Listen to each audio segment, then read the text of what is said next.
사랑하는 단양군 농업인 여러분, 2022년 검은 호랑이 해 이민년 새해가 밝았습니다. 새해 복 많이 받으시고 건강하십시오. 새해 농업인 실용교육은 올해로 무려 50년 이상 진행되는 중요한 교육 행사이지만 올해도 코로나19로 인하여 비대면 동영상 교육으로 진행되어 매우 안타깝게 생각합니다. 올해 영농교육은 동영상으로 준비하였습니다. 한 해 농사 계획을 잘 세울 수 있도록 농업기술센터에서 준비한 농업교육을 잘 받으시길 바랍니다.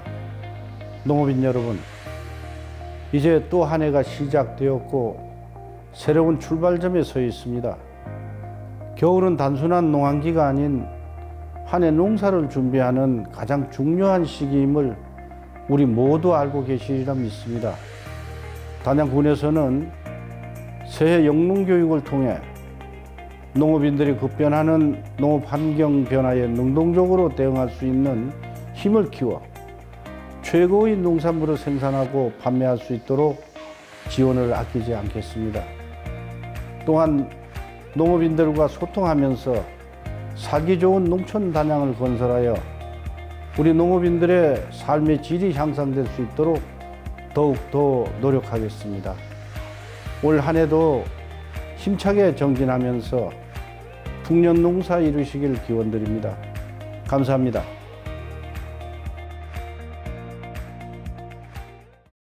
안녕하십니까. 충북 영동의 체리나무 농장을 운영하고 있는 김권기입니다. 현재 충북 체리 생산자협의회 회장을 맡고 있습니다.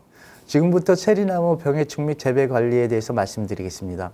체리 농장을 한 지는 좀 오래됐는데 제 농장에 있는 이제 병해충이나 이런 것들을 기반으로 해서 사진을 찍고 그거로 인해서 생기는 것들 이런 거를 한번 기록을 해봤어요. 그리고 제일 첫 번째 나타나는 벌레부터 한번 해놨으니까 한번 봐주시기 바랍니다.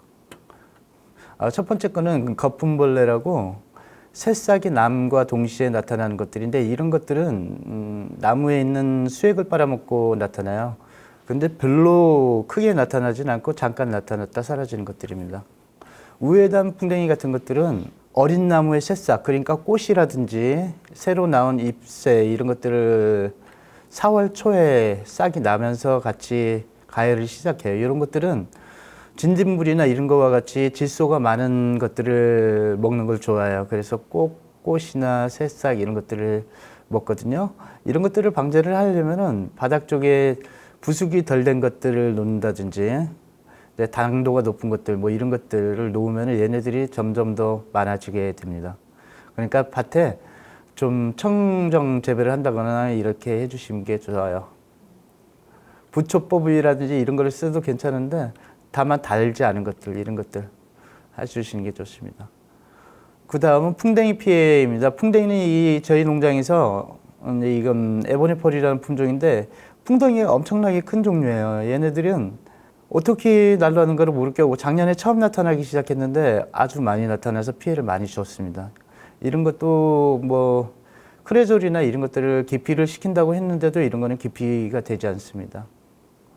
작은 뿌리파리 같은 경우는 이제 유기물이 많고 습도가 높고 온도가 높을 때 나타나는데 어린 유묘에 많이 나타나긴 합니다.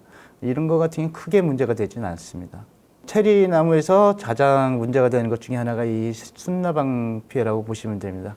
순나방 같은 경우는 이제 어린 나무의 수영이나 이런 걸 갖다 만들어낼 적에 아주 크게 문제가 됩니다. 이런 거 같은 경우는 한 마리가 보통 3개에서 6개의 순을 가해를 해서 나무가 자라지 못하게 해요. 한번 이것이 딱 잘리면 기본 14일 이상이 지체제가 된다고 봐요. 그 정도로 하면 이제 30cm 이상의 차이가 나니까 나무에 크기나 큰 타격이 옵니다. 그리고 얘네들은 이제 분지점이나 이런 것들 그리고 바닥에 있는 이제 잔연제물에서 이제 유충으로 나게 됩니다. 저희 농장 같은 경우는 이것이 하도 피해가 많아가지고 유기를 제가 한 지가 한 15년이 됐거든요. 그랬더니 이것들이 어떻게 하지를 못하겠어요. 그래갖고 제가 쓴 방법은 크레졸을 이용해서 기피시키는 방법. 전격 살충제, 살충기라고 그러죠. 그런 거를 이용해서 주광성을 이용해서 이제 죽이는 방법이에요. 근데 이게 아주 효과가 높아요. 크레졸이 노린재나 이런 거에 대한 기피 효과도 상당히 높은데 해보니까 순나방에 대한 기피 효과도 되게 많습니다. 막걸리 트랩 같은 경우는 유인원제라고 쓰면 되죠. 이제 다른 것들이 날라와서 이제 그거에 빠져 죽게 하는 건데 크레졸 같은 건 기피제예요. 냄새가 안 좋고 그래갖고 아우 여기 못 살겠다고 오지 않게 하는 방법이죠. 그런 방법을 이용해서 쓰는 방법도 괜찮습니다. 얘가 그리고 주광성, 자외선에 대한 주광성이 가지고 있어서 해가 진 뒤에 한 40분, 60분 사이에 되게 많이 유인이 되거든요. 그러니까 요것을 갖다가 전격 살충기 보면은 보라색 램프로 보이는 게 있지 않습니까? 그거 아주 커다란 것이 있어요. 야외용으로 쓰는 것들이 있는데 그런 것들을 이용해서 쓰면 아주 효과가 좋아요. 저 같은 경우는 그거를 설치를 하고 순나방 피해를 한 80% 이상이 줄었습니다. 가격이 좀 비싸서 그렇지 아주 써볼만 합니다. 이 순나방이 시설 안에 들어왔을 때는 얘가 아주 빨리빨리 번식을 해요. 온도가 높으니까 적산 온도에 의해서 얘네들도 생활하니 점점 빨라지게 되죠. 근데 얘네들이 순만 먹는 게 아니라 밀도가 높아지게 되면은 꽃눈이고 뭐고 가릴 것 없이 몽창 다 먹습니다. 그래서 나무에 싹이 나지 않을 정도로도 많이 먹습니다. 그리고 그 다음 거는 썩덩이 노린재인데 이게 가장 많이 피해를 준다고 보시면 됩니다. 아까 순나방, 노린재 그 두 가지가 충해에서는 한 80%는 차지한다고 보시면 됩니다. 이 썩덩이 노린재만. 인면 노린재, 뭐 기타 등등 톱다리 노린재 이런 것들은 크게 문제가 되지 않는데 썩덩이 노린재 같은 게 2월 말, 3월 초부터 나타나기 시작을 합니다. 이런 걸 그때부터 방제를 해주시는 게 아주 좋습니다. 요거 같은 경우 크레졸 저 같은 경우 200백, 100백으로 하라고 그랬는데 200백으로 해서 나무의 중간중간에 한 번씩 걸었습니다. 1.5m 높이로 걸었을 때 특히 바람 부는 방향을 봐서 꼭 그 방향으로 맞춰서 해주시는 게 아주 좋습니다. 바람이 불지 않는 반대 방향으로 하면 효과가 없습니다. 거리는 나무에 하나씩 다는 게 가장 좋았습니다. 거리 상관없이 나무당 하나씩. 그리고 이것이 생각보다 빨리 휘발이 되니까 마르지 않게 계속 넣어주는 게 좋습니다. 노린재 피해가 과가 있게 되면은 지금 원안에 있는 것처럼 아주 못생기게 돼요. 그리고 순 끝부분도 이렇게 나타나게 그냥 다 갉아먹어버려서 아주 문제가 됩니다. 그리고 세균성 균형병이나 이런 것도 있는데 이 노린재가 먹는 것들은 비대칭으로 나타나요. 노린재가 벌레 이런 것도 문제가 되지만 열매에서 나타나는 것들은 이렇게 유과에서부터 피해가 상당히 많이 와요. 구멍을 뚫어놓게 되면은 당분 냄새가 많이 나는가 봐요. 그러니까 요 개미 이런 것들도 엄청나게 많이 덤비고 그 다음에가 가장 문제가 되는 게 노린재가 뚫어놓은 구멍으로 초파리가 알을 깔리는 거예요. 여기 보시면 구데기처럼 막 보이는 것들이 있는데 이것이 한 명동 같은 기준으로 해서 6월 25일이 넘어서 28일 정도가 되면 나타나기 시작합니다.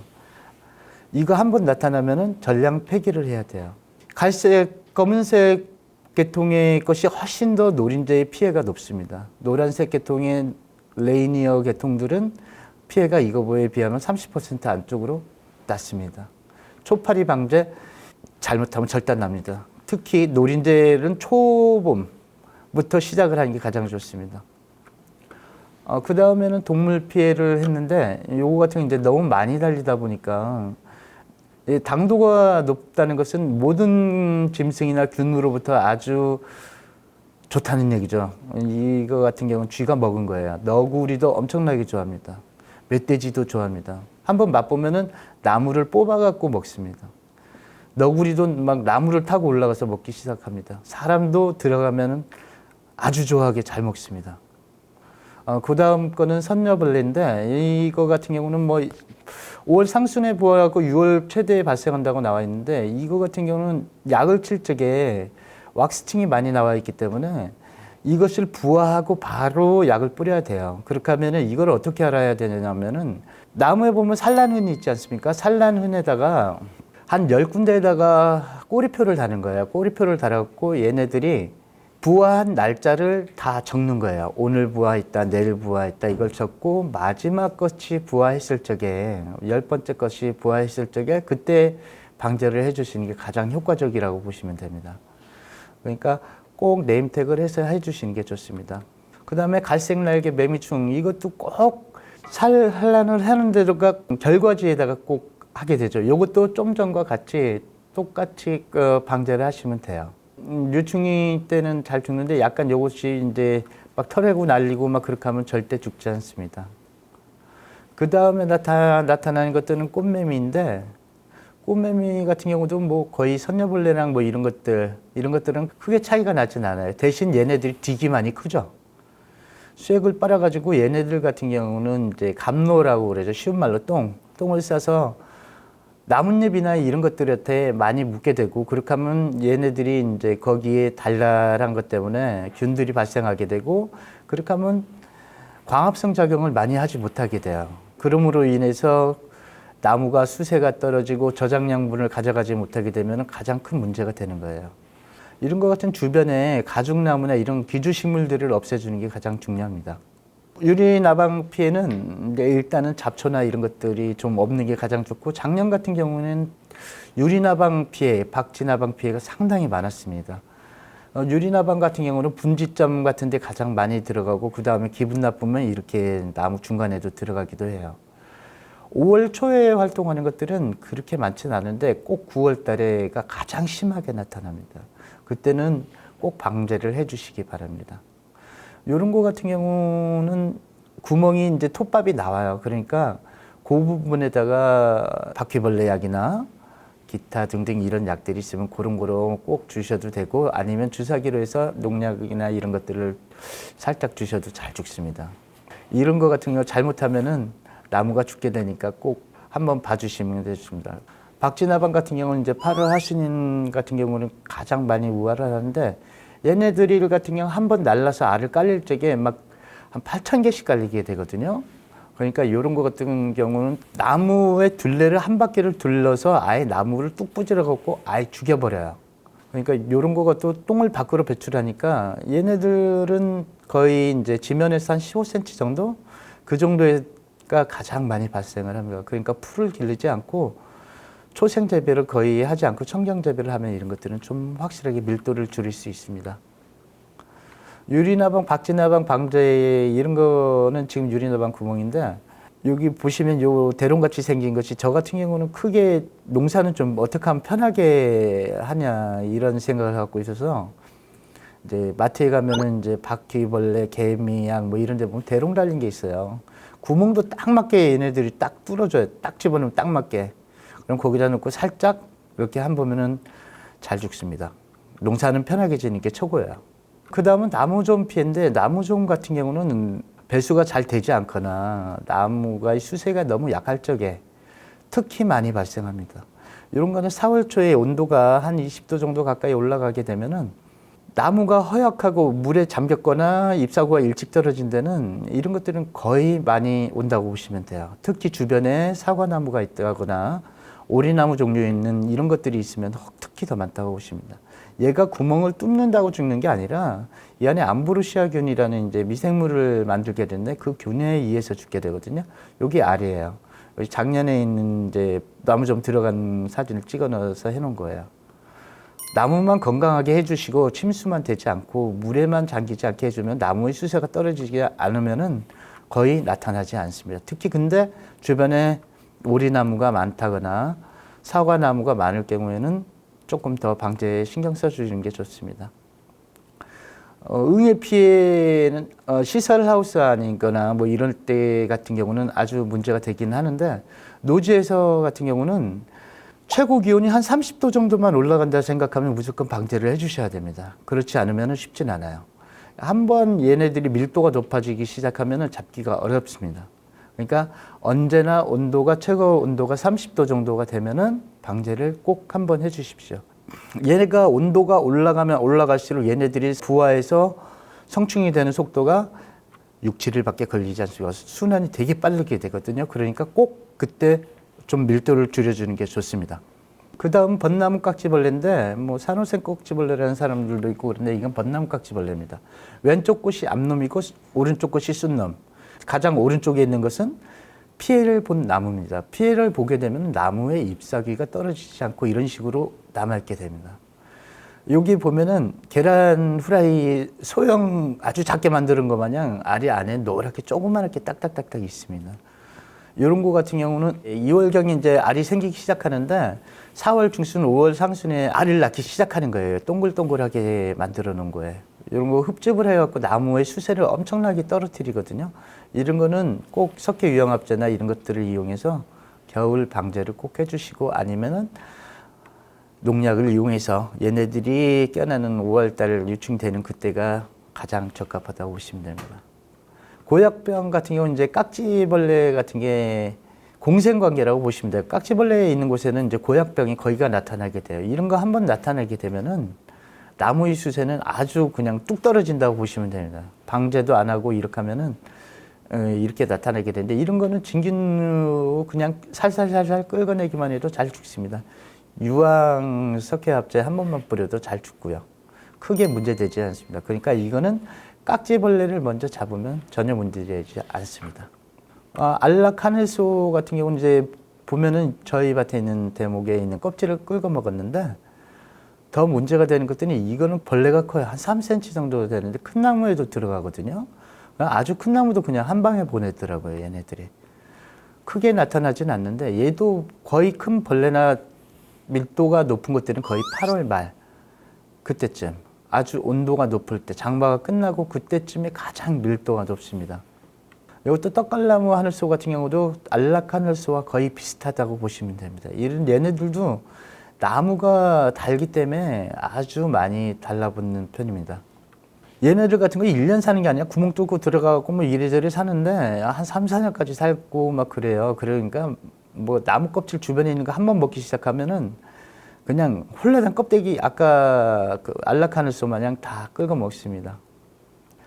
불나방 피해인데 불나방 같은 경우는 밭에 한 15일에 한 번씩만 가도 크게 문제가 발생하지는 않습니다.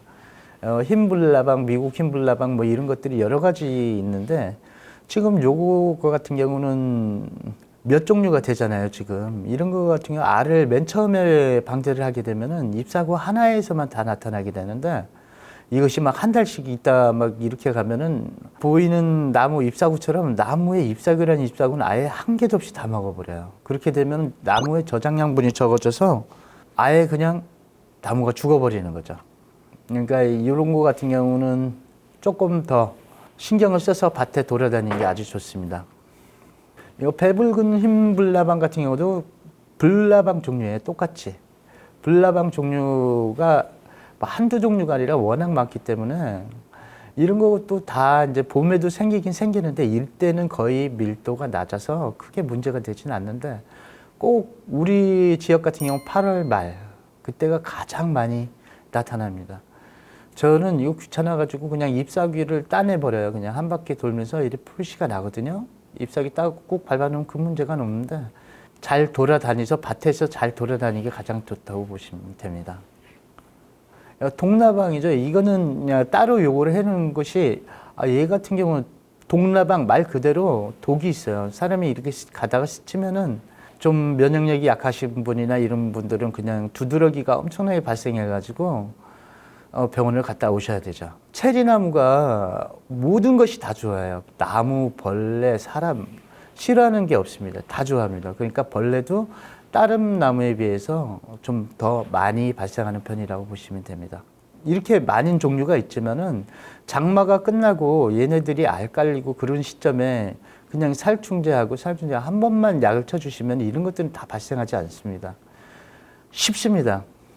이것도 뭐 불나방 종류인데 뭐 크게 문제되지는 않습니다. 이것도 그때 똑같은 시기에 똑같이 발생하는 종류인데 저희 밭에 좀 방치를 하고 유기를 하다 보니까 농약을 치지 못하고 그러니까 여러 가지가 발생한 것들을 한번 사진 찍어서 기록으로 남겨놓은 겁니다. 노랑 쐐기벌레라고 그러죠. 종류도 여러 가지 있는데 지금 전쟁하다 보면 이렇게 얘네들 같은 거 집을 짓고 있죠. 이렇게. 근데 얘네들이 건드리면은 사람이 건드리면 무지하게 아파요. 아주 승질나게 아픈데 요거 같은 경우는 또 그때 딱 한 번, 두 번만 쳐줘도 전혀 문제가 발생하진 않아요. 근데 요것을 갖다가 8월에 방제를 안 해주시고 들어가면 좀 아픔을 느끼게 되죠. 많이 따갑고 아프게 됩니다. 그 다음에 고라니 피해인데 체리 나무를 제일 첫 번째 식재했을 때 그냥 실패분의 가장 첫 번째 원인은 고라니 피해라고 보시면 돼요. 고라니가 저도 맨 처음에 고라니 피해가 처음 나무를 심었을 때 우리 동네는 안 먹더라고요. 고라니가. 그래서 우리 동네 고라니들은 이거 안 좋아하나 보다. 그래 했는데 요것이 나무가 커서 6월 달 가까이 좀 넘어오니까 이제 밖에 있는 풀들이 질겨지기 시작하잖아요. 그랬더니 고라니가 한 마리가 와서 먹기 시작하고 그랬더니 이제 집안 씻고 있는 고라니가 오고 동네 고라니가 다 모이게 되더라고요. 그러더니 나무 껍질까지 벗겨 먹어요. 한 개도 없이 그냥. 그래서 나무가 다 죽고 다시 심었던 기억이 있습니다. 오른쪽에 상단에 보이는 고라니가 메롱하고 있는데 이것이 내가 이 밭에서 잡은 거예요. 뛰어가서. 아예 여기서 그냥 가족들이 새끼도 낳고 이렇게 살더라고요. 고라니 피해는 아주 많으니까 나무를 식재하게 되면 고라니에 대한 방제는 충분히 하셔야 됩니다. 망을 치셔든지 어떻게 하셔야 돼요. 요거 같은 고라니가 하도 먹어갖고 한번 잘라내서 한 건데, 하얀색 것들은 분재로 되어 있는 약을 한번 뿌려봤어요. 그랬더니 먹지 않더라고요. 그래서 한번 남겨봤습니다. 충해가 있으면 병해가 있는데 병의 삼각관계라는 게 있죠. 일단 병원과 기주, 환경이라는 게 있는데 이 모든 것 중에 하나만 깨어져도 병은 생기지 않거나 아주 소량이 생기게 됩니다.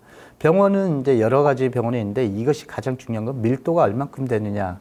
그리고 환경은 수분이라든지 이런 환경, 그리고 기준은 이제 체리나무가 되겠죠. 이런 것들인데 그 중에 하나만 깨어져도 병은 크게 많이 발생하지 않습니다. 환경을 일단 우리가 할 수 있는 것은 이제 환경을 조금만 되게 바꿔주는 건데 멀칭을 한다든지 물 양을 갖다 조절한다든지 비를 안 맞게 한다든지 이런 방법이 있습니다. 그 다음에 가장 체리나무에서 문제가 되는 것은 균열병이라고 그러죠. 저온성 이제 진균류인데 이제 이런 거 같은 경우는 꽃이 피고 나서 비와 바람에 의해서 거의 발생하게 되는데 한번 발생하기 시작해갖고 나타나기 시작하면은 어떻게 감당을 하지 못할 만큼 많이 발생합니다. 그러니까 이거 같은 경우는 꽃이 피기 전에 방제를 꼭 한번 해주시고 그 다음에 꽃이 80% 정도 폈을 때 꼭 방제를 해주셔야지 이거 같은 경우 문제가 발생하지 않습니다. 근데 이제 비가 오지 않고 건조하고 뭐 수분도 뭐 한 40% 안쪽으로 나오는 데는 뭐 그때는 크게 방제 안 하셔도 병은 발생하지 않습니다. 외국 같은 경우 나가봐서 봤을 때 걔네들은 이런 병이란 자체를 모르더라고요.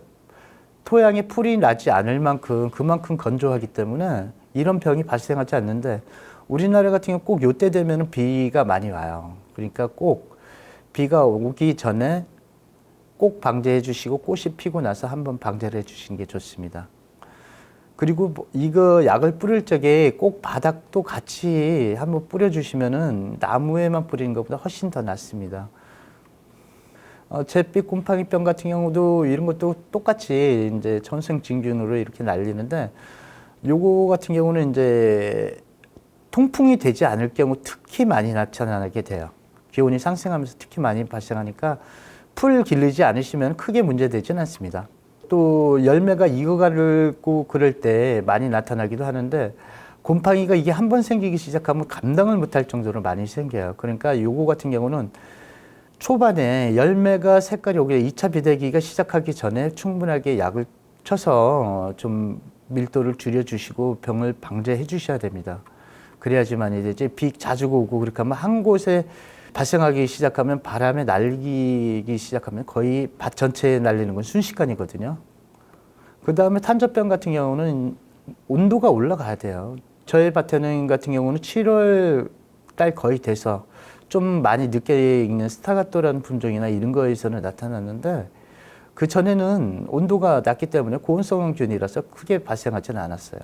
이런 것도 한번 나타나기 시작하면 문제가 되는데 체리 같은 경우는 그 전에 다른 품종으로 하는 게 가장 좋습니다. 너무 늦게 익는 것들은 문제가 많아져요. 그 다음에 수지병이 있는데 수지병 같은 경우는 여러 가지 조건이 많아요. 수분 관계도 있고 병에 의한 것도 있고 그리고 상처에 의한 간염도 있고 그런데 일단은 우리가 할 수 있는 거는 물 주는 거, 물을 갖다 수분 변화에 크게 만들어주지 않는 것들과 이제 비 오기 전에 전정하지 않는 거 그리고 전정할 적에 알코올이나 이런 걸 갖다가 꼭 한 번씩 소독을 해주는 것들 이런 것들이 아주 좋아요. 그렇게 하면 이런 것들의 발생을 좀 많이 줄여줄 수가 있습니다. 체리나무의 실패하는 가장 큰 원인 중에 하나가 이제 고라니가 다 먹어서 죽지 않으면 그 다음에 갈반병으로 인해서 조기낙엽 때문에 죽는 경우가 거의 다예요. 조기낙엽이 되면 저장양분을 저장하지 못하게 되면은 겨울에 거의가 다 얼어서 죽거든요. 요거 같은 경우는 이제 나무 잎이 싱싱할 때게 방제가 해야 되는 거예요. 잎사구에 갈반이 나타나게 되면은 그때는 늦었어요. 얘네들 같은 경우는 좀 빨리 잎사구가 파랗고 좋을 적에 4월 17일 정도에 체리꽃이 피고 잎사구가 나오고 그렇게 하면은 5월 초에 처음 방제가 들어가야 됩니다. 그리고 꼭 장마가 시작하기 전에 방제가 하셔야 되고 장마가 끝난 다음에 방제는 꼭 하셔야지만이 가을까지 잎사구를 잘 가져가고 그래야지만이 겨울에 저장양분을 많이 가져가서 봄에 꽃도 잘 피고 체리를 수확할 수 있습니다. 세균성 균형병 같은 경우는 갈반이랑 거의 비슷하죠. 근데 이거 같은 경우는 얘는 세균이에요. 이거는 진균이고 다르게 나타납니다. 요거 같은 경우는 복숭아나 이런 거는 열매에도 찍히고 이래서 상당히 문제가 되는데 체리나무 같은 경우는 열매가 이것이 나타나기 전에 다 수확이 끝납니다. 그러니까 열매에 나타나진 않는데 잎에 나타나고 잎사구를 일찍 떨어뜨리고 그리고 나무에 세균들이 들어가서 이제 문제가 발생해요. 가지 마른병이나 이런 것들. 그리고 수질을 많이 내뱉게 한다든지 이런 것들이 많이 있습니다. 7, 8월에 반응이 가장 많이 발생하긴 하는데 꼭 이것도 6월 전에 방제가 다 웬만큼이 다 돼야 돼요. 체리나무 같은 경우는 저온성 과수예요. 그러니까 꼭 일찌감치 꼭 방제를 많이 하시고 뒤에는 천천히 놀면서 방제하셔도 됩니다. 꼭 초반에 방제가 많이 들어가야 한다는 게 중요합니다. 흰날개 무늬병 같은 경우는 이제 균사예요. 이런 것들은 버섯이나 이런 것들에 나타나는 균사 종류인데 이런 것들이 발생하는 조건은 일단은 부숙이 덜 된 유기물이 많이 들어가야 되고 그리고 이제 수분이 많았을 때 나타나는데 이런 것들이 한번 발생하게 되면 나무가 힘이 없고 아주 뚝 떨어지죠. 일찌감치 그냥 잎사구도 치고 그리고 막 골아요. 그랬을 경우는 이것이 가장 문제가 될 거예요. 근데 세균성 궤양병 같은 경우는 저도 맨 처음에 이거를 저희 밭에 나타났는데 한번 살려보겠다고 나타난 거를 갖다가 깎아내고 이거 가세린 바르고 살균제 바르고 다 해서 이렇게 살려봤는데 나중에는 죽더라고요. 이 힘들이지 마시고 그냥 이런 것이 나타나면 일찌감치 그냥 뽑아내는 게 정신건강에 아주 좋습니다. 솔라리제이션 같은 경우는 이제 광위에서 광산화가 일어난 거라고 보시면 됩니다. 장마철 같은 경우 시설 안에서 빛이 없다가 갑자기 강광이 꽉 내리쬐면 이제 말라서 타버리는 거죠. 크게 문제가 되지 않고 그냥 내비두시면 돼요. 디퍼는 아니니까 그냥 내비두시면 됩니다. 오갈병 같은 경우는 이제 분생포자라고 보시면 되는데 요것들 같은 경우는 크게 문제가 되지 않아요. 그냥 방제 한 번만 해도 그냥 전혀 발생하지 않는 것들인데 저 같은 경우만 나타나게 되죠. 어떤 병이 있나 한번 본 건데 그냥 나타내면 잘라내도 되고 그냥 약실적에 그냥 아무 약이나 쳐도 큰 문제가 되지 않습니다. 요 리틀 체리 바이러스 같은 경우 요거는 문제가 됩니다. 나타나면 나무 요거는 밭에서 뽑아내는 게 가장 좋습니다. 2013년 이제 대구, 경산, 요쪽 순천 이쪽에서 나타난 기록이 있더라고요. 다 괜찮은데 열매가 아주 작고 맛이 없어져요. 그러니까 경제적 가치가 아예 하나도 없다고 보시면 돼요. 바로 뽑아내는 게 가장 좋습니다. 이런 것 때문에 전정을 하실 적에 꼭 알코올이나 이런 걸 갖다 전정 도구에 꼭 뿌려서 전정을 하시는 게 좋습니다. 그리고 비가 온다 하면 그 전날이나 이때는 전정을 하지 않는 게 좋습니다. 그 다음에 있는 것은 교회사 녹슨 반점체 바이러스라는 건데 얘네 같은 경우는 바이로드나 이런 것처럼 잎사구가 조금 약간 이상하게 나오기도 하고 여기 지금 탄 거 마냥 이렇게 있는데 요거 같은 경우 광합성 작용을 해서 단백질을 갖다 합성을 하지 못해서 나타나는 것들이라고 해요. 이런 것도 문제가 돼요. 이런 것들이 나타나는 것들은 얼렁얼렁 뽑아서 그냥 매몰을 하든지 태워버리는 게 가장 좋습니다. 이제 요거는 뿌리옥인데 가장 문제가 되죠. 특히 많이 나타나는 것이 콜트 대목에서 가장 많이 나타나고 그 다음에 기세라, 크림스컷, 마을의 모든 것이 나타나긴 합니다. 이런 것들을 줄여주는 것들은 일단은 경정적 방제가 가장 중요해요. 심는 거를 시기를 바꿔주면 되거든요. 봄 식재를 하지 말고 가을 식재를 해서 얘네들이 살 수 없는 환경들을 만들어주면 되는 거예요. 얘네들은 18도 이상의 고온 건조한 데에서 가장 많이 활동을 하고 가장 많이 번식이 되니까 저온이 되는 가을에 식재를 하게 되면 얘네들이 환경이 맞지 않게 되죠. 그렇게 되면은 좀 더 많이 발생량을 줄이실 수가 있습니다. 그렇게 되고 가을 식재를 하게 되면 가장 장점은 이런 것도 경정적 방제도 되지만은 나무가 훨씬 더 많이 커요. 그러니까 꼭 과수를 전문적으로 하신다 하면은 농사하시는 분은 꼭 가을 식재를 하시는 게 좋습니다. 뿌리옥 같은 경우는 많이 발생하는 것 같은 경우는 지금 보시는 것과 같이 엄청나게 많이 생겨서 나무가 아예 그냥 죽죠. 콜트 대목 같은 경우는 특히 많이 나타나게 되죠. 동해에는 뭐 여러 가지 발생하기도 하는데 크게 문제되진 않아요. 저 같은 경우는 지금 이 레이니어라는 품종에서 나타난 건데 지금 보시면 수피가 터졌잖아요. 수피가 터졌는데도 뭐 크게 문제가 되지는 않습니다. 수관 동해 예방에 대해서인데 요거 같은 경우는 이제 백도제를 바른 거고 요거 새카만 같은 경우는 주름관 있죠. 150mm 주름관, 200mm 주름관 같은 거를 나무에 이렇게 씌워놓은 거예요. 이렇게 하면 해도 상당하게 나무에 효과가 도움이 돼요. 그리고 예초 작업이나 할 적에 아주 그냥 나무를 자르지 않고 아주 좋더라고요. 그 다음에 많이 쓰는 것들이 이제 신문지로 하는 것. 그 다음에 볏짚으로 가장 효과 좋은 게 볏짚이나 이런 것들인데 백도제를 칠할 적에도 그냥 백도제만 칠하면은 수관동에는 예방이 될 수 있는데 이왕 하시려면 여기다가 뭐 사과 불안병에 뿌리는 거 뭐 이런 것들 섞어서 해주시면은 아주 도움이 많이 돼요. 여러 가지 약재를 섞어서 해주시는 게 가장 좋습니다. 그 다음에 나타나는 게 냉해인데 저희 밭에서 찍은 거거든요. 보면 암술이 다 말라 죽었어요. 꽃잎도 다 타버리고. 그리고 위에 같은 거는 이제 타도 암술이 그냥 있는 것들이 있습니다. 냉해가 발생한다는 쪽에 밤에 한 온도가 아주 맑고 북풍이 불고 맑으면은 준비를 하셔야 돼요. 그 철물점이나 이런 데 가시면은 알코올 고체 연료라는 걸 팔거든요. 비싸지도 않아요. 한 10,000원 조금 넘거나 그 정도 되는데 뭐 저 같은 경우는 1000평 밭에 한 3-4개 정도 피우거든요. 지속 시간도 한 6-7시간 정도를 가니까 1년에 한 번 지는 농사거든요. 바람 부는 방향에 맞춰서 몇 개만 그냥 밤에 가서 피워놓으면은 1년 농사 아주 쉽게 갈 수 있습니다. 냉해 피해 없앨 수 있어요.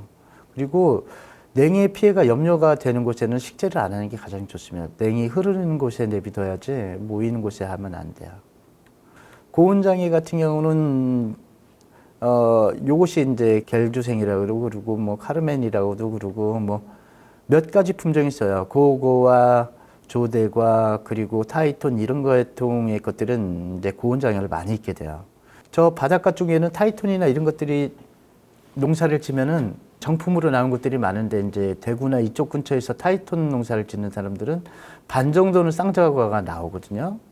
그리고 시설 안에서 했을 경우에도 이렇게 많이 나타나요. 온도가 하우스 안의 온도가 막 40도 올라가고 고온에 노출이 될수록 이렇게 쌍저가 비율이 높습니다. 그냥 이것을 체험이나 이런 것을 했을 경우에는 전혀 문제가 되지 않는데 이것을 경매를 내거나 그랬을 경우에는 참 문제가 돼요. 체험을 하게 되면 이렇게 이쁘죠. 이런 것들은 더 좋아해요. 체험하시는 분들은. 지금 이것이 조대과에 나타나는 이제 쌍저가도 아니고 삼저가라고 보시면 됩니다.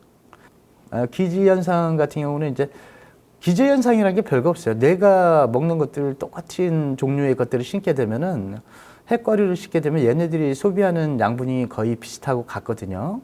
그러니까 그것을 갖다가 똑같은 병이 생기고 똑같은 양분을 먹기 때문에 그것이 자라던 곳에다 다시 그것을 심었을 때는 그것이 부족하게 되고 그 병이 그대로 온다는 얘기거든요. 그러니까 그런 것을 준비를 해서 토양에 이제 석회도 많이 좀 넣고 텔비도 충분히 넣은 다음에 해주시면은 크게 문제되지는 않습니다.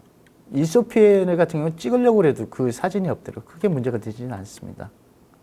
가장 문제되는 게 광량 부족이나 조기낙엽이라는 꽃눈이 탈락이 되는 것들인데 체리나무에서 가장 문제되는 것들은 조기낙엽이에요. 광량 부족 같은 경우는 6월 전쟁이나 이런 거에서 충분히 확보를 할 수가 있는데 낙엽, 조기 낙엽을 시키게 되면은 아예 그냥 아무것도 수확을 못하고 열매 자체, 꽃눈 자체가 아예 다 없어져 버립니다. 그러니까 꼭 조기 낙엽을 시키지 않는 게 가장 좋습니다. 하계 전정 꼭 하셔야 되고 대목도 그냥 내한성 대목으로 하시는 게 좋아요. 저 같은 경우는 콜트 대목을 맨 처음에 식재를 했었는데 2012년인가 그때 한번 영동 쪽에 많이 죽었거든요.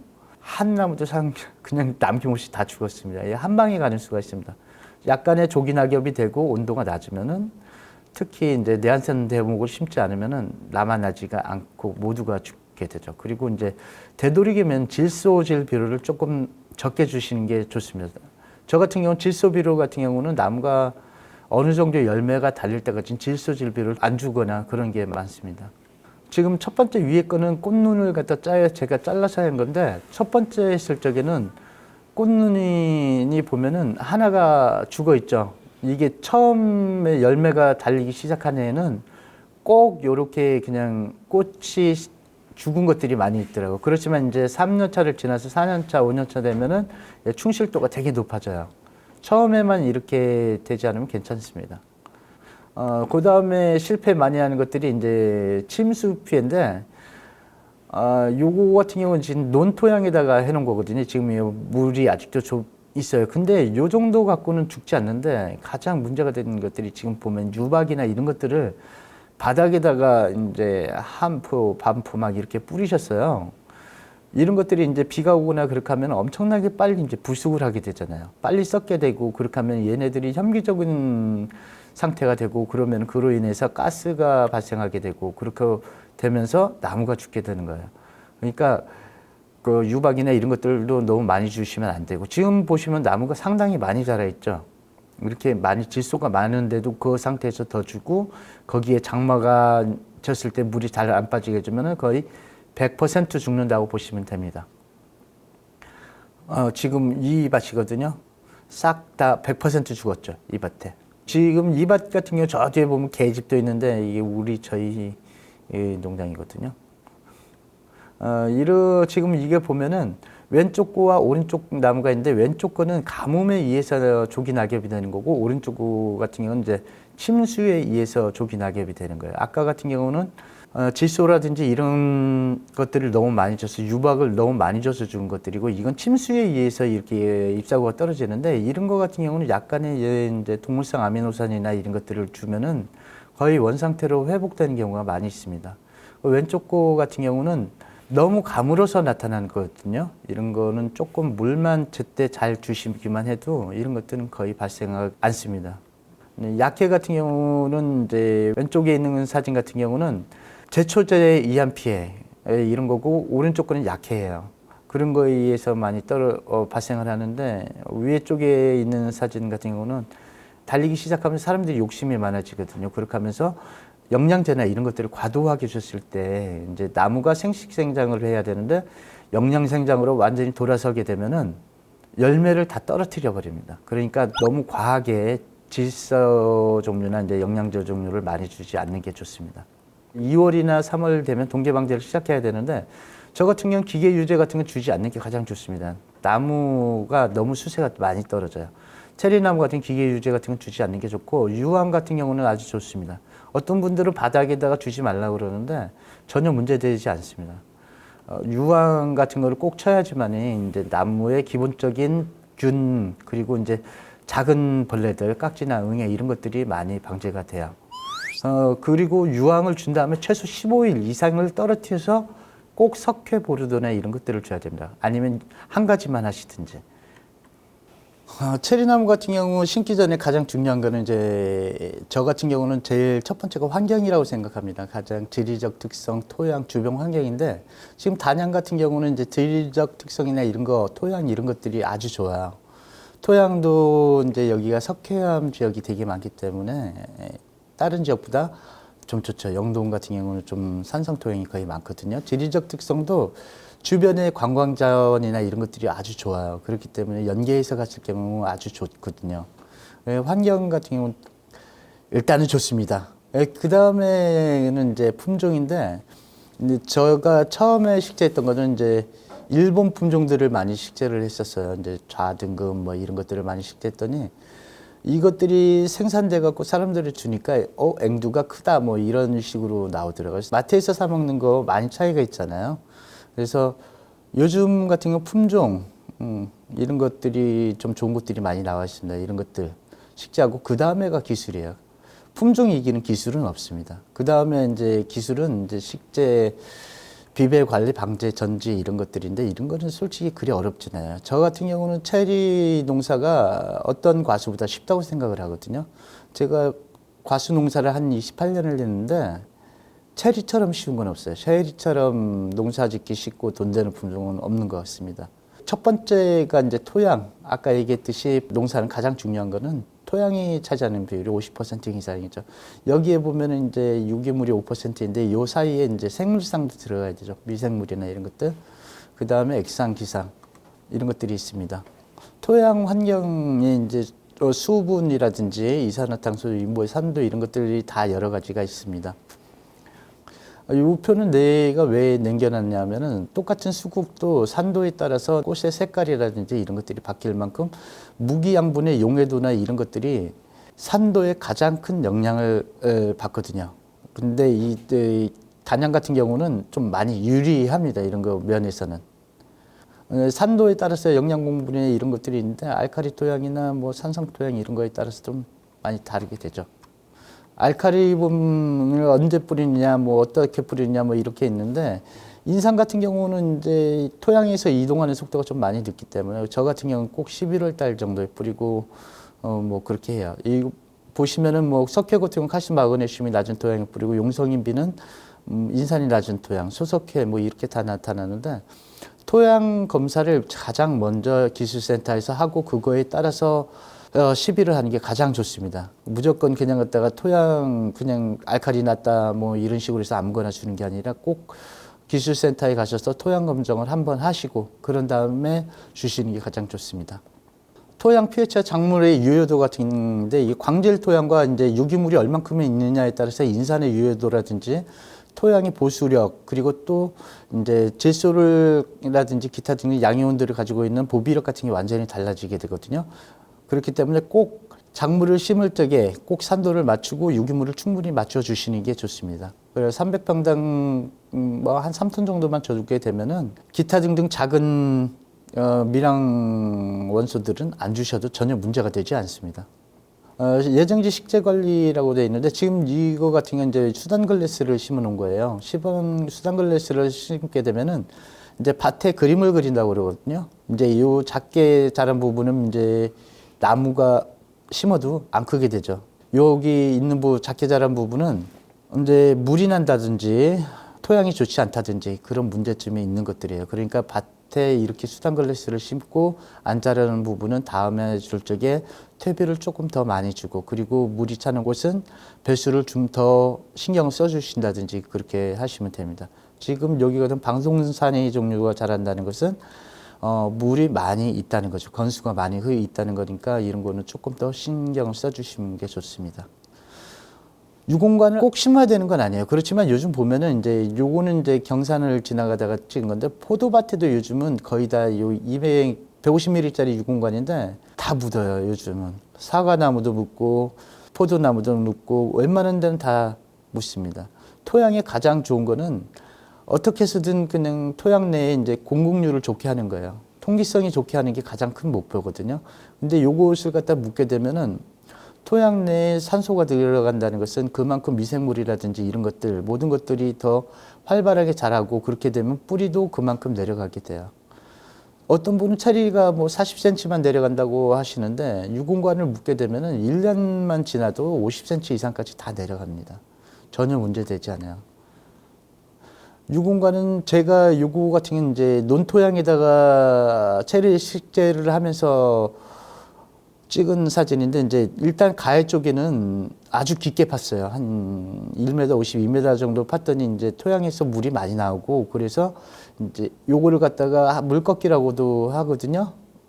밭으로 물이 들어오지 않게 일단은 한 바퀴를 싹 두른 다음에 이제 그 다음에 저 같은 경우는 60cm의 깊이를 파서 그 다음에 150mm 유공관을 넣고 그 다음에 부직포를 싸고 다시 묻었어요. 그렇게 하게 되면은 유공관 위쪽으로 한 45cm 정도가 나오는 거거든요. 그 위에다가 체리나무를 식재했습니다. 근데 유공관을 심으면은 상당히 나무에 가뭄을 많이 탈 것 같지만은 나무가 거기에 적응을 해서 뿌리를 깊게 내리기 때문에 훨씬 더 가뭄에 더 죽지 않습니다. 그리고 당연히 물이 많이 찼을 적에도 전혀 죽지 않고 나무는 훨씬 더 잘 자라게 되죠.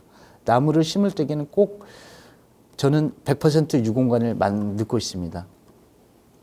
그 다음에 나무를 식재를 할 적에 그냥 유공관을 해놓고 그 다음에 하실 게 뿌리를 이렇게 저 같은 게 다 절단을 한 다음에 심어요. 옛날에는 4월 5일이 식목일이지 않습니까? 4월 5일 날 뿌리를 다 펴서 이렇게 심는 것이 기본으로 돼 있는데 그렇게 심으면 나무가 죽는 것도 많고 병이 많고 나무가 자라지 않아요.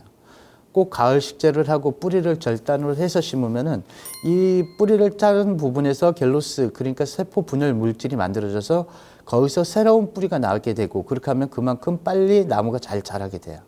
그러니까 꼭 뿌리 정리를 하시고 가을 식재를 하시는 게 좋습니다. 그렇게 심고 나서 그 다음에 하셔야 될 게 꼭 비닐로 작게나마 멀칭을 해주는 게 좋습니다. 이 멀칭을 하게 되면은 일단은 토양 내의 유효 수분을 갖다가 어느 정도 꼭 잡아줘요. 얘네들이 바짝 가무는 거를 갖다가 방지를 할 수 있습니다. 그렇게 바짝 가물지 않는다는 것은 이곳이 나무가 훨씬 더 잘 자라게 된다는 거죠. 그리고 병이 발생하지 않는 거, 뿌리옥이나 이런 것들이 발생 비율을 훨씬 더 줄여주고, 그 다음에 이제 제초 작업이나 이런 것들을 할 적에 나무를 잘라내지 않죠. 그러니까 꼭 하실 적에 가을 식재를 하시면서 비닐 멀칭을 하시면은 나무가 그냥 심었을 때보다 거의 배 가까이는 더 잘 자라게 됩니다. 이제 초생재배 간단하게 써놓은 건데, 초생재배 같은 경우는 이제 보통 그냥 내비두는 방법도 있고 제초제를 쳐서 싹 죽이는 방법도 있는데, 제가 이 초생재배에 대해서 얘기하는 것은 나무가 체리나무가 꽃이 필 때 복숭아나무나 이런 기타 등등 분홍색 꽃들이 많이 펴요. 그렇게 하면 벌들이 꼭 그런 쪽으로 많이 가지 체리나무는 좀 흰색에 가깝기 때문에 많이 오지 않습니다. 그렇지만 이 자재광대풀을 심으면은 벌을 유인을 해요. 엄청나게 많이 거의 벌 뭐 양봉장만큼 많이 벌이 오게 됩니다. 그렇게 하면서 같이 수정을 하는데 수정률이 엄청나게 높아요. 그리고 이거 같은 경우 겨울에 지금 한참 자라고 있거든요. 그래갖고 꽃이 지는 시점, 그러니까 5월 10일 정도 되면 왼쪽 아래와 같이 다 죽어요. 그러니까 양분 경합이 크게 문제가 되지 않습니다. 그리고 별만 유인하고 그 세포 분열하거나 이럴 때에는 양분 경합을 하지 않으니까 이런 초생재배도 상당히 많이 도움이 됩니다. 그 다음에 있는 것이 뱀풀이나 이런 것들인데, 이런 거는 토양이 좋지 않거나 그런 데에 사용하면 좋아요. 이거 같은 경우 뿌리가 한 거의 30cm 이상이 내려가거든요. 이런 것도 괜찮긴 한데 좀 번식이 좀 오래 걸리는 단점은 있습니다. 지금 오른쪽에 있는 경우 체리 나무 밑에는 1m 폭으로 청정 재배를 한 거거든요. 그냥 제초제를 싹 쳐버린 거예요. 이런 방법이 가장 병이 적게 오고 가장 좋긴 해요. 근데 경사지나 이런 데는 이제 토양 유실이라든지 유기물이라든지 이런 것들이 좀 부족하게 되는 것들은 있습니다. 이거 같은 경우, 요 밭 같은 경우는 이제 다 그냥 초생 재배를 한 거예요. 이제 제초제로 싹 예초기로 잘라낸 건데 괜찮습니다. 경사지나 이런 것들은 이런 식으로 관리하는 것도 상당히 좋다고 생각을 합니다. 이거 같은 경우는 UFO 수용으로 이제 기른 건데, 품종에 따라서 UFO로 절대 길러서는 안 되는 품종들이 있습니다. 특히 이제 늘어지는 품종들. UFO로 기를 수 있는 것들은 라핀이라든지 레이니어 계통, 산드라 로즈 뭐 이런 것들도 가능한데, 늘어지는 품종들은 얘네들이 결과지 습성을 가지고 있거든요. 그런 것들은 절대 UFO 수용을 하면은 안 됩니다. 그 다음에 대목의 특성인데, 대목 같은 경우, 저 같은 경우 맞자들은 심어보진 않았어요. 마렛 같은 경우는 이제 종자로 번식을 하게 되거든요.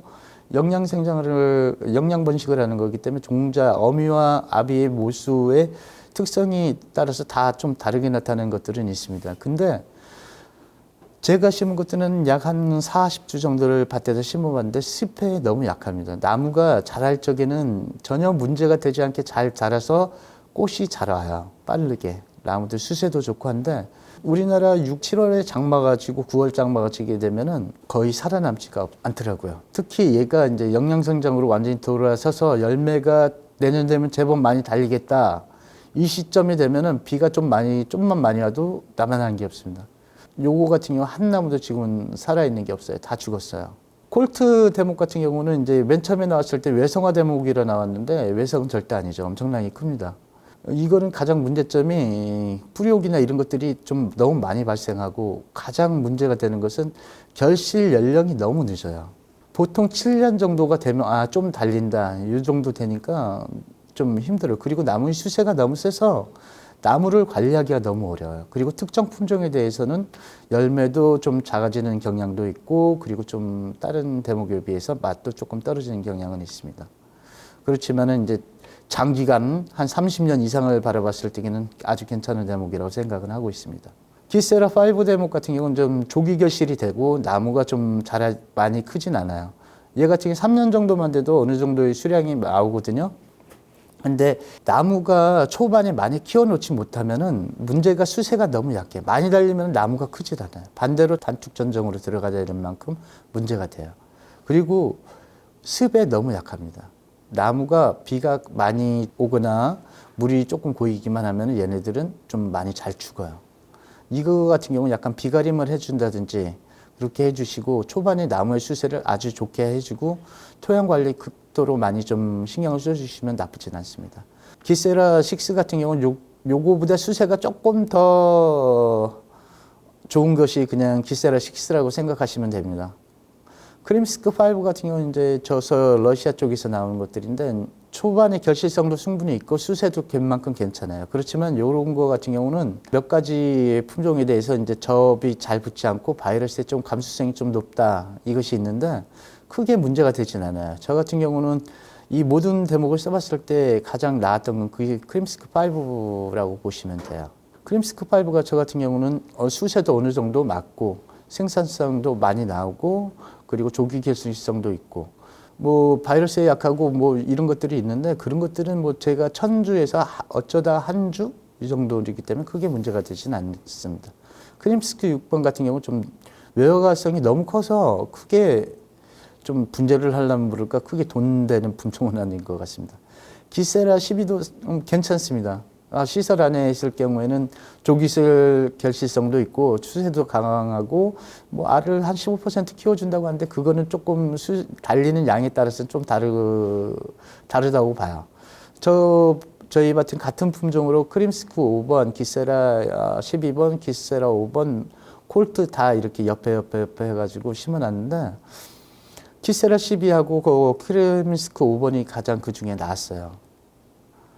콜트 같은 경우, 대목 같은 경우는 천근성이에요. 거의가 다. 예, 주근보다는 이제 세근이 거의 많고 수세가 아주 강하다고 보시면 됩니다. 크림스크 같은 경우는 골고루 분포되어 있습니다. 심근성의 한 30%고 옆으로 뻗진 것이 이제 70% 정도 돼 있고 기세라 12번도 아주 조기 결실성도 좋고 한데 얘도 뭐 뿌리옥이나 이런 것들이 발생도 상당히 많이 발생합니다. 기세라 5번에 같은 경우는 이렇게 대부 현상이 많이 일어나요. 품종에 따라서 특히 더 많이 일어나는데 중국에 갔을 때 찍어놓은 사진인데 화분에다가 기세라로 해서 이런 식으로 화분으로 해서 이제 길러서 팔아먹는 분도 많이 있더라고요. 이제 올해 찍은 사진인데 에브린폴 있는 나무인데 이제 열매가 이런 거 같은 경우 거의가 다 이제 이런 품종들은 결과지 위주의 결실 습성을 가지고 있더라고요. 그리고 알도 상당히 큽니다. 15g 이상씩 거의 나오는 것들이 한 80% 이상이 나와요. 이런 것도 괜찮고 찰란 이런 것들은 한 6월 10일 정도에 수확을 하는데 일단 생산성이 엄청나게 많아요. 엄청나게 많이 달립니다. 그리고 맛은 엄청 맛있다 이건 아닌데 이런 품종 같은 경우는 새까맣게 익고서 조금 더 기다렸다는 게 좋습니다. 열과도 없고 일단 생산량은 많은데 단점은 열매가 다른 거에 비해서 조금 맛이 없다? 그 정도. 수입되는 거 정도는 충분히 이상의 맛은 나옵니다.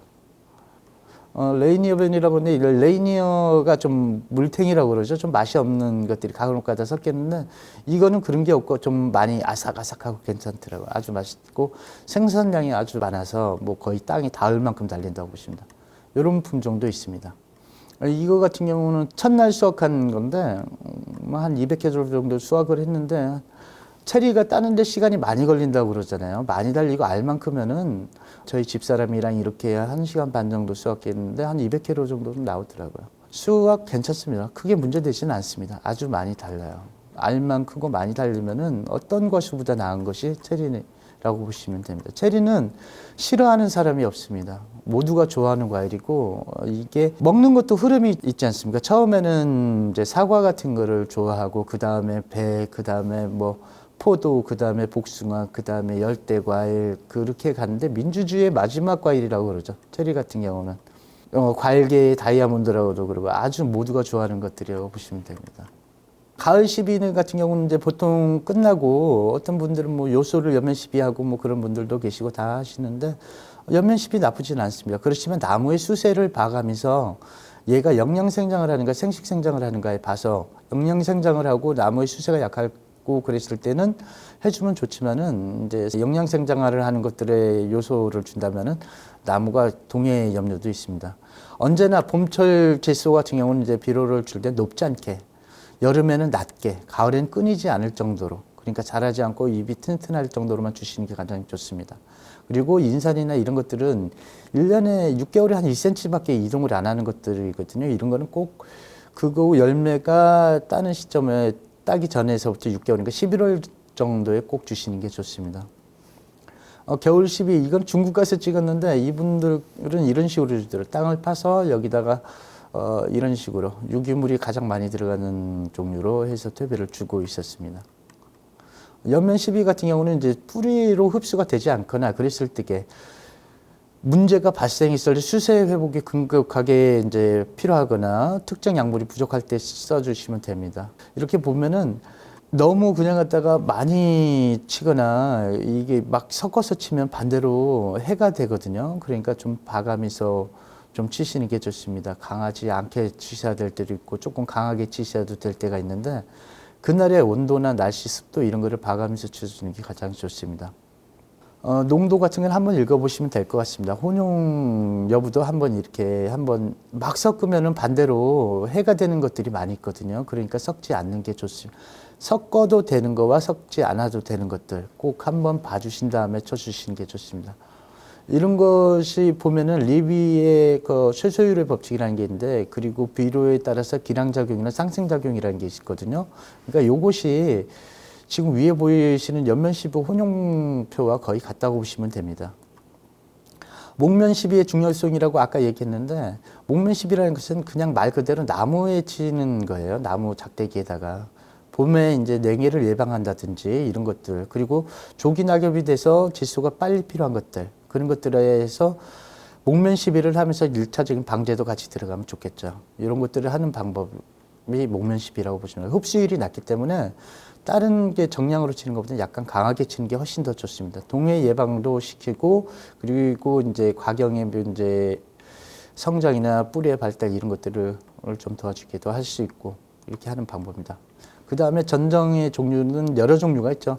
가을 전정, 여름 전정, 뭐 기타 등등인데 체리에서 가장 중요한 거는 꽃놀이 분화되는 시점에 빛을 어떻게 많이 들어오게 하느냐, 그리고 이것을 갖다가 어떻게 그냥 갖다가 체리 나무의 수세를 잡아주냐, 이것이 중요합니다. 그것이 가장 중요한 게 6월 전정이라고 보시면 됩니다. 그리고 꽃눈을 갖다가 어떻게 분화를 시키느냐에 따라서 5월에 순짓기라고도 그러죠. 그거를 해주는 게 가장 빨리 만들어주는 거죠. 근데 품종에 따라서 품기를 해주면 안 되는 품종이 있고 해주어야 조금 빠른 품종이 있고 그랬습니다. 한번 봐가면서 하는 게 좋습니다. 하계 전정이라고 하는 거는 이거 같은 경우 그냥 얘네들은 체리나무 같은 경우 수세가 아주 강합니다. 다른 나무보다 초반에 속성수기 때문에 꼭 여름 전정을 해서 빛을 꼭 잘 들어오게 해주시는 게 좋습니다. 9월 전정 같은 경우 수세를 약하게 하니까 나무의 수세를 봐서 전정을 해주는 게 좋습니다. 전정을 하실 적에는 강한 나무는 약하게 하고 약한 나무는 강하게 하는 거죠. 거기까지를 잘해주면 외줄기로 맨 처음엔 기르고 그 다음에 3년차 정도만 돼도 나무가 생식으로 넘어가게 되면은 결과지가 많이 발생하거든요. 그때서 이제 많이 결과지를 두어서 기르는 게 가장 좋습니다. 첫 번째 과일이 이제 저의 밭에 있는 거는 이제 이거는 순짓기를 한번 해서 어떻게 나와서 어떻게 꽃이 피고 어떻게 되는 걸 한번 쭉 한번 찍어서 날마다 기록을 해본 겁니다. 한번 봐주시면 되겠습니다. 이 마지막 정도 꽃이 잎사구가 나오게 되면은 모두가 꽃이 끝났다고 보면 돼요. 이때가 이제 세포 분열기, 1차 세포 분열기라고 보시면 됩니다. 지금까지 체리에 대한 강의를 들어주셔서 감사합니다.